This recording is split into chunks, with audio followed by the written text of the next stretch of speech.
Hello and welcome back to The Artful Chef. We have a little bit different video today because it is a necessity for my students. We started back to school today at Huntington High School, and I had several emails throughout the day from students asking, how do I turn in an assignment? I can't figure out how to submit an assignment. So what I wanted to do is make a quick little video to show my students how they can do this. This will also help teachers because there's an important step that teachers need to be aware of to make sure that their students are able to do what they need to. So we're going to start by going to our dashboard. I am currently on the dashboard right now. This shows all the classes that you are registered for as a student. These are all my classes I have as a teacher. So I'm going to go to Art 1, Period 1.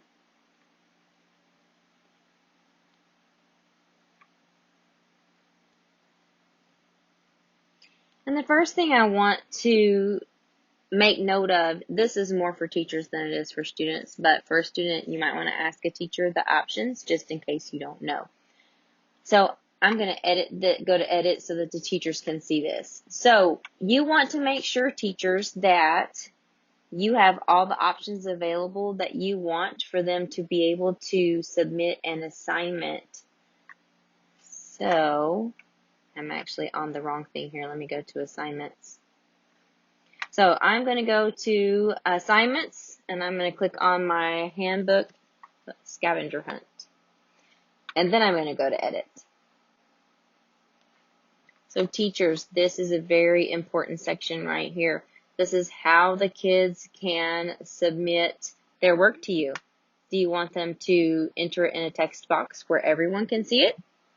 Do you want them to have a website URL where they can use Google Drive, or do you want them to write it in a Word document and upload it that way, or do you want them to record themselves? So you've got to go in and choose these options so that they will be given these options when they are ready to upload their assignment. So however teachers want you to turn in your work is what you need to pay attention to here. So I'm going to exit that because I am not going to edit that because I like the way that I have it. I'm going to go over here to student view so we can see it the way you see it as a student. And then I'm going to go back to assignments.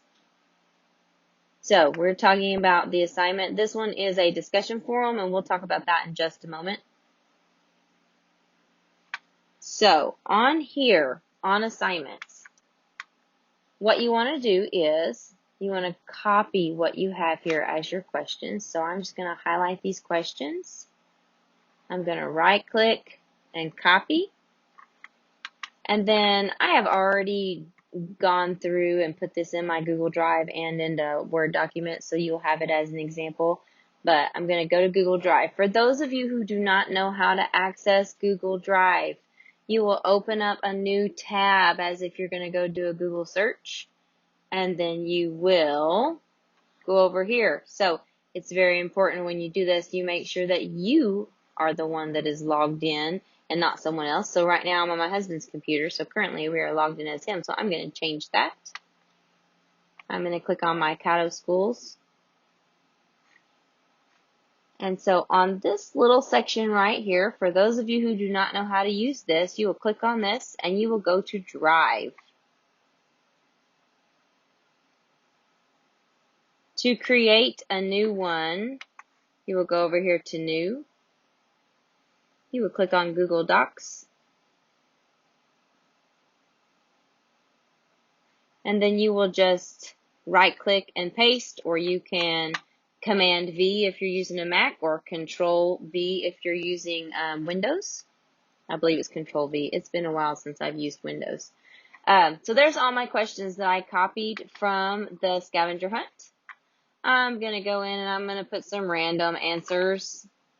Obviously, I'm not going to give the real answers because you got to look that up. So here's the cool thing about Google Drive. So I'm just going to title this Test 2 because I've done a couple of these to show as examples for you guys to know how to upload your assignment. So the nice thing about Google Drive is it auto saves for you. You never have to worry about losing a document in Google Drive because it's always going to be there. So I'm going to go over here and I'm going to click on this little button that says share. So right now it's only private to me. I have to share it with someone for them to be able to see it. So you're going to click on copy link. The link is copied. So if you are going to submit an assignment in this format, you would go down here and you have to make sure you click the right thing. So I only have 2 options for you. Other teachers may have 3, they may have 4, who knows? It's up to each teacher individually to decide what their format's going to be. So this is a URL. If you're using Google Drive, it's a URL. So you're going to click on that. It's going to open up this box where you can copy and paste. So I'm going to do Command V and I'm going to paste that I just copied from there, and then I'm going to click submit. Obviously I'm not going to click submit right now because I want to show you the other options. So earlier I went and I made a Word document. So I want to show you how to upload a Word document. It works just like an email. So if you can't use Word and you can't use Google Doc and you have to turn in your assignment, your last ditch effort would be a picture. So that's an option for me. So if you've got to write out your answers on a piece of notebook paper and take a picture of it and then upload it as a JPEG, that is perfectly fine with me. I'm going to delete this one. And what I'm going to do is I'm going to click File, and then I'm going to click in this box that says Upload File. And I'm going to choose the picture that I took of what I wrote down. Obviously, I didn't write that down, but my husband did roast some beautiful green chilies today. So I'm going to put his little picture there as an example. So you choose your picture, you click OK or Open, and then it submits. You hit Submit as a file, and I will get a photograph of what you wrote down. Your other option would be your Word document. So if I can remember where I put my Word document, student, here we go. So I copied and pasted it into a Word document. I'm going to choose open, and it's going to upload that file that I made earlier. Let me take that off because you only get 1 attempt. So there is my Word document. Then I'm going to click submit. And your assignment is done at that point. You have turned it in. So those are all the different ways that you can turn in an assignment for me. Again, check with your teacher to see what the options are for your teacher. So now we're going to go back home and we're going to talk about discussions. So again, for me and for other teachers, depending on if they have these buttons down here, you can get to the discussions by clicking this, or you can get to it from the side by clicking over here. So this is my discussion. I have given you some questions that I want you to answer. I have also told you that in addition to your biography, which is this, you need to respond to at least 2 of your classmates. And I asked for you to attach a picture of yourself. This way we can get to know each other. I can learn your face with your name, and other students can learn who you are through being in the classroom, even though we don't all get the opportunity to be together face to face right now. So to answer this, you would just click in the reply box. It opens up this box right here. You type in your answer to me. If you have a picture to attach, you would click attach. You would choose your file, and then you would post your reply. So right now I'm going to leave the student view. I'm going to go back here. So what I want to show you is on our discussion forum, it's very important that when you are talking to others in a digital format, that you keep in mind how you word things.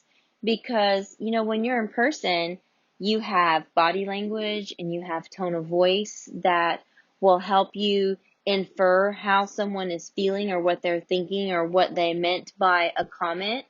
But when you are in the digital realm, you don't have that option. So it is very important in the digital world when you write things to other students that you think very carefully about your wording and how you put things to others, because we don't ever want to hurt anyone's feelings or come across like we're being rude or bullying or anything like that. So on that line, I'm going to open, I really love, one of my students today posted that he is, and I hope he doesn't mind, he has 13 brothers and 2 sisters, which I find amazing. And apparently, so have other students, because lots of people have replied to him. So since I have lots of comments on his already, I'm going to click right here on this student. So I'm going to decide that I'm going to reply to him, which I actually already have. So you're going to click reply. You're going to type your comment to that student, and then you're going to post reply. So for part of your grade, you do have to comment to 2 students to get full credit for this assignment. So that is how a discussion forum works. That is how an assignment works. If you go back to your dashboard, one quick little thing that I want to point out is, you know how when you have messages or emails on your phone, a lot of you have iPhones, they come up with little notifications so you know that there's something there that you need to go check out. Well, Canvas is very similar. So when a teacher posts a new announcement or a new assignment or a new discussion forum or a new module, you will get little numbers that will pop up here, and it will show how many things you need to look at for that teacher. And that is a quick way to get you to where you're going, because I don't currently have any new things posted for my students. It's not showing up. But if you click on announcement, it's going to take you directly to the announcement section.